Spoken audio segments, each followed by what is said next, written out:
Hindi ko naman talaga pinangarap maging barbero. Di ko rin alam kung paano ako napunta rito. Basta ang naaalala ko lang noon na nagugupitan kami ng mga tropa ko sa ilalim ng puno ng mangga. Lahat kami ay hindi marunong at palipas oras lang namin ito.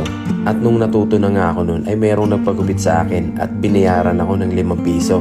Sobrang saya ko noon kasi pwede palang kumita sa paggugupit. Pero di ko pa rin pinangarap na maging barbero. Tinuturing ko lang itong libangan. Wala lang, masaya lang ako sa ginagawa ko. Lalo pag masaya yung ginugupitan ko, higit pa yon sa 5 pisong bayad nila. Pero di ko akalain na yung palipas oras o libangan ko lang noon ay magiging trabaho ko pala ngayon. Trabaho na para pa rin ako naglilibang at nagpapalipas oras. Trabahong kailanman ay hindi ko pagsasawaan. At kung bakit ako nandito, marahil ay dinala ako ng tadhana kung ano talaga ang hilig at passion ko. Ikaw, anong kwentong barbero mo?